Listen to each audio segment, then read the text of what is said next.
বিশ্ব রাজনীতি এখন যেন দাঁড়িয়ে আছে এক ভয়াবহ উত্তেজনার মুখোমুখি। ইরান ও ইসরায়েলের মধ্যে দীর্ঘদিনের সংঘাত যদি এবার সত্যি সত্যি পূর্ণমাত্রার যুদ্ধের রূপ নেয়, তাহলে কি দেখবে বিশ্ব? বিশেষ করে যদি পরমাণু আলোচনা পুরোপুরি ভেঙে পড়ে এবং যুক্তরাষ্ট্র সরাসরি ইরানে সামরিক অভিযান চালায়, তাহলে কি এই যুদ্ধ শুধু তেহরান আর তেল আবিব ও যুক্তরাষ্ট্রের মধ্যেই সীমাবদ্ধ থাকবে, নাকি এই আগুনে ঘি ঢালবে রাশিয়া ও চীন?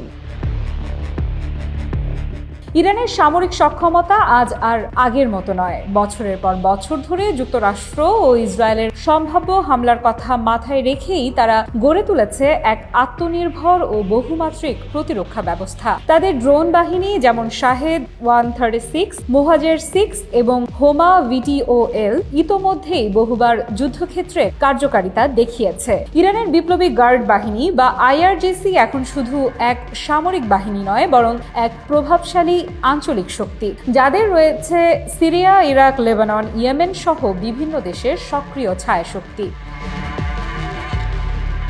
যদি ইসরায়েল প্রিভেন্টিভ স্ট্রাইক চালায় ইরানের পরমাণু স্থাপনাগুলোর উপর, কিংবা যদি মার্কিন যুক্তরাষ্ট্র সরাসরি সামরিক অভিযান শুরু করে, তাহলে ইরান তার প্রতিক্রিয়ায় শুধু আঞ্চলিক রণাঙ্গনেই সীমাবদ্ধ থাকবে না। তারা হিজবুল্লাহ, হুথি এবং ইরাকের শিয়া মিলিশিয়াদের সক্রিয় করতে পারে, যাদের হাতে রয়েছে ড্রোন, ক্ষেপণাস্ত্র ও সাইবার অস্ত্র। গাজা থেকে হাইফা, আরব সাগর থেকে পারস্য উপসাগর, সব জায়গা তখন হয়ে উঠবে সংঘর্ষের কেন্দ্র। এই পরিস্থিতিতে প্রশ্ন ওঠে, রাশিয়া ও চীনের ভূমিকা কি হবে? রাশিয়া, যাদের সঙ্গে ইরানের প্রতিরক্ষা ও প্রযুক্তিগত সম্পর্ক দিন দিন ঘনিষ্ঠ হচ্ছে, তারা সরাসরি যুদ্ধক্ষেত্রে নামবে কিনা তা নিয়ে আলোচনা হচ্ছে। তবে এটি নিশ্চিত যে রাশিয়া ইরানকে অস্ত্র সরবরাহ, গোয়েন্দা তথ্য, স্যাটেলাইট নজরদারি ও কূটনৈতিক সমর্থনে পাশে থাকবে। সিরিয়াতে রাশিয়া ও ইরান বহু বছর ধরেই যৌথভাবে অভিযান পরিচালনা করে এসেছে। সেক্ষেত্রে সিরিয়া থেকেই রাশিয়ার সরবরাহ লাইন ইরানের জন্য গুরুত্বপূর্ণ হয়ে উঠবে। চীন একটু ভিন্ন পথে হাঁটে। তারা সরাসরি সামরিক সংঘাতে জড়ায় না, তবে চীন যে রাশিয়ার মতো ইরানকে স্ট্র্যাটেজিক পার্টনার হিসেবে দেখে তা অস্বীকার করা যায় না। বেইজিং ইতোমধ্যেই ইরানের সঙ্গে 25 বছরের বিশাল সহযোগিতা চুক্তি করেছে। চীন ইরানকে প্রযুক্তি, ডুয়াল ইউজ যন্ত্রপাতি, ইলেকট্রনিক চিপস, এমনকি ড্রোনের যন্ত্রাংশ পর্যন্ত সরবরাহ করেছে। যুদ্ধের সময় এসব সরবরাহ অব্যাহত রাখা এবং পশ্চিমা নিষেধাজ্ঞা এড়িয়ে বিকল্প বাণিজ্য পথ খুলে রাখা হবে চীনের বড় ভূমিকা।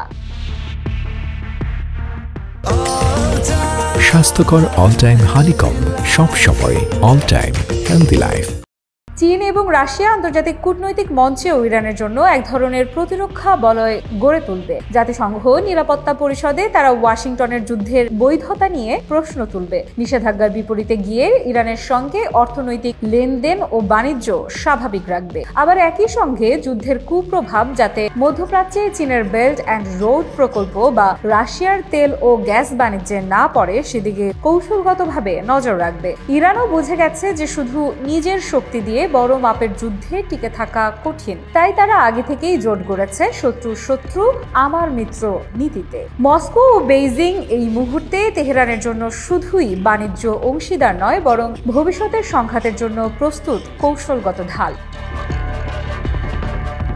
এই যুদ্ধ যদি সত্যি শুরু হয়, তবে তা আর কোনো একক রাষ্ট্রের লড়াই থাকবে না, বরং তা হবে এক প্রক্সি গ্লোবাল কনফ্লিক্ট, যেখানে পশ্চিমা জোটের মুখোমুখি দাঁড়িয়ে যাবে এক নতুন অক্ষ শক্তি। এবং এই সংঘাতের পরিণতি শুধু মধ্যপ্রাচ্যের মানচিত্র বদলে দেবে না, বরং গোটা বিশ্বের কৌশলগত ভারসাম্যকেও পাল্টে দিতে পারে। এই মুহূর্তে তেহরান, মস্কো এবং বেইজিং তিনটি শহরেই চলছে হিসেব নিকেশ। কিভাবে প্রতিপক্ষের পদক্ষেপের জবাব দেয়া হবে, কোন ফ্রন্ট থেকে চাপ তৈরি হবে, কতটা সহনশীলতা দেখানো হবে, সবই নির্ধারণ করছে একটি সম্ভাব্য যুদ্ধের গতিপথ। এই যুদ্ধ যদি হয়, সেটা শুধু অস্ত্রের নয়, তথ্য, প্রভাব, অর্থনীতি, প্রযুক্তি ও কূটনীতির যুদ্ধ হবে। এবং সেই যুদ্ধে ইরান একা নয়, তার পাশে থাকবে এমন শক্তিধর মিত্র যারা শুধু যুদ্ধক্ষেত্রে নয়, গোটা বিশ্ব ব্যবস্থায়ও গুরুত্বপূর্ণ খেলোয়াড়। আফরিদা ইফরা, নিউজ 24।